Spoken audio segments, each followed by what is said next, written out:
कल जो हमारा दौरा था, जैसा आप सबको पता है कि हमने एक इनिशिएटिव लिया है, नॉन पॉलिटिकली हम इस मसले पर बात कर रहे हैं। इसमें आपको ये पता होना चाहिए कि जो इनिशिएटिव हमने कल लिया वो उसकी पहली कड़ी थी कि अपार्ट फ्रॉम पॉलिटिकल एफिलिएशंस, जो भी हमारे सियासी राब्ते हैं अपनी पार्टियों या किसी भी ज़ुमरे के साथ में, उनको हम अपार्ट करके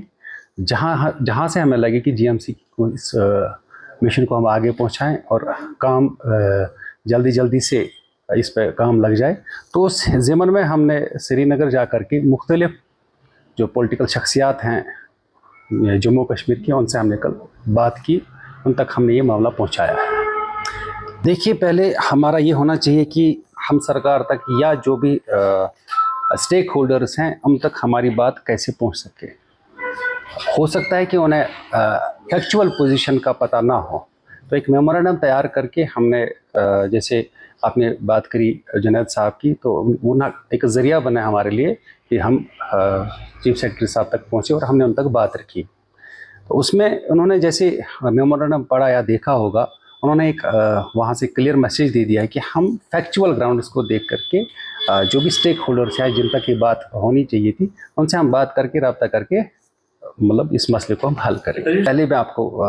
फिर से एक बार बताना चाहूँगा कि पॉलिटिकल एफिलिएशंस को हम असाइड कर रहे हैं, उनकी क्या मंशा होगी, उनकी ज़ाती मंशा क्या है, या पार्टी का क्या स्टैंड, हमने पूछा भी था पार्टी को कि आपका क्या स्टैंड है इस मामले को लेकर के। कहीं ना कहीं जो उनके मतलब उनके मन में होगा वो अभी बात बाहर आ ही नहीं रही है, लेकिन आपको एक चीज़ पता होना चाहिए कि पार्टी ही लगी है, चाहे AIP लगी हो या कोई और। हमने एक इनिशिएटिव ले लिया है कि हम इसके बीच बचाव में कैसे खड़े हो जाए। तो कुछ पर्सनल मामला भी हो सकते हैं,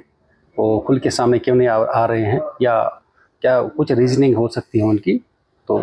यहाँ लोगों को इंडल्ज किया जा रहा है, गलत इन्फॉर्मेशन दे करके लोगों को परेशान किया जा रहा है। अब इसी में पॉलिटिकल रसाकसी हो जाती है। कहीं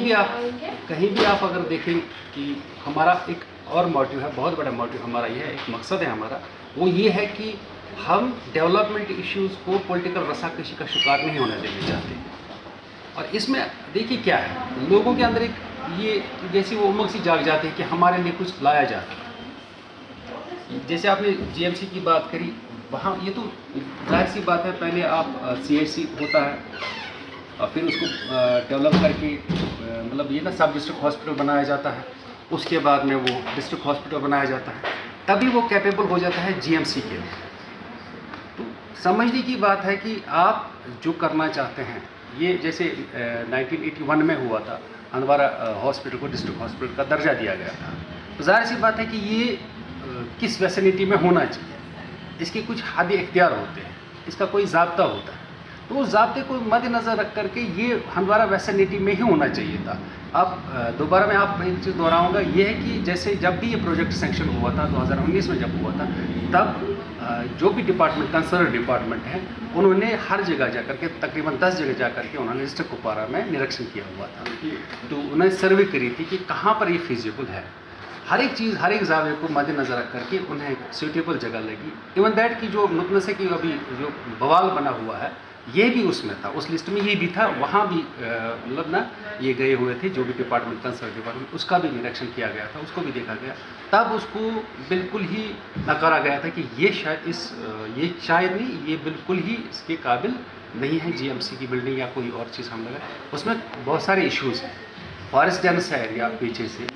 मुख्तलिफ़ जगहों से पूरे देश भर के बच्चे वहाँ पढ़ने आ सकते हैं। और आपने एक बात छेड़ी कि यहाँ धोखा है, हर एक लिहाज में आप देखेंगे धोखा ही धोखा है। ये समझनी चाहिए कॉमन लोगों को कि ये GMC खाली कॉलेज है। बात करें GMC हंदवारा को लेके, जो जिसकी करंट कंस्ट्रक्शन साइट जो है गोंड चौक है, करंट साइट जो है उसमें फ्लैश फ्लड्स की बात की जा रही है कि फ्लैश फ्लड्स की वजह से वो जो है वो मौजूद जगह नहीं है कि वहाँ पे कंटिन्यूसली जो है कंस्ट्रक्शन कैरी ऑन की जाए। उस ज़मीन में मैं एक इम्पॉर्टेंट चीज़ कहूँ कि कश्मीर जो है, हमारी जियोग्राफिकल लोकेशन इस तरह की है कि कश्मीर में या तो आपको हिली एरियाज़ मिल सकते हैं, या तो कश्मीर में आपके पास जो है प्लेन एरियाज़ है। अगर हिली एरियाज़ के ऊपर आप जितनी भी कंस्ट्रक्शंस करते हैं, जितने भी प्रोजेक्ट्स आप बनाना चाहते हैं, तो उनमें हमेशा आपके पास ये जो कंसर्न डिपार्टमेंट्स होते हैं, हमेशा ये चीज़ का डर रहता है कि लैंडस्लाइड्स होती है, क्लाउड बर्स्ट होते हैं, बाकी सारी चीज़ें होती है, तो वहाँ पे ये प्रोजेक्ट्स को बनाना, उनको एस्टेब्लिश करना, वो कंस्ट्रक्शन करना, वो एक क्वेश्चन रेज होता है। इसी तरह जितनी भी आपके प्लेन एरियाज कश्मीर वैली में जितनी भी है, पिछली दफ़ा भी मैंने कहा था कि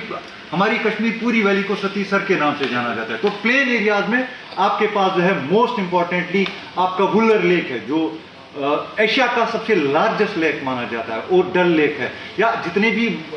रिवर जेहलिम है, या जितने भी और रिवर्स है। दैट मीन्स कि प्लेन एरियाज में भी आपके पास ये खदशात रहते हैं, आपके पास ये कंसर्न रहते हैं कि जितनी भी कंस्ट्रक्शन प्लेन एरियाज में होनी है, there is also a question with regard to that very construction and जो है ना जितने भी प्रोजेक्ट्स आपको बनाने हैं। तो खाली जीएमसी चोगुल को, जीएमसी हंदवारा को लेके ये इशू रेज करना कि वो फ्लड प्रोन है, छोटा सा एक नाला गुजरता है, दैट मीन्स ये एक जो है बड़ा क्वेश्चन अराइज होता है जितनी भी हमारी एडमिनिस्ट्रेशन है, जितनी भी हमारी सेंट्रल गवर्नमेंट या स्टेट गवर्नमेंट है, इनके लिए कि फिर आप कैसे कंस्ट्रक्शन कर सकते हैं हिली एरियाज के ऊपर, या चोगुल एरिया को छोड़ के बाकी सारे जितने भी आपके प्लेन एरियाज है, श्रीनगर की है, अनंतनाग हो, बडगाम डिस्ट्रिक्ट है वहाँ, या बारामूला डिस्ट्रिक्ट है वहाँ पे आप बाकी सारी कंस्ट्रक्शन कैसे कर सकते हैं, क्योंकि all the population, all the inhabitants reside on the banks of the river Jhelum, on the banks of the river, ये जो है ना जो आपका ये जो है डल लेक है, या जैसे मैंने कहा कि आपका ये जो है वुलर लेक है, एशिया का सबसे बड़ा लेक है, तो वहाँ पे आपके ये कंसर्न्स क्यों अराइज नहीं होते हैं, खाली जीएमसी चोगुल को लेके होते हैं। और मोस्ट इंपॉर्टेंटली इसमें ये चीज़ भी बताने की कोशिश करें, अब अगर कहते कि नहीं 2014 अप्रैल के आसपास इसमें जो है ना वाटर लॉगिंग हुई, क्या आपके पास इतने जो है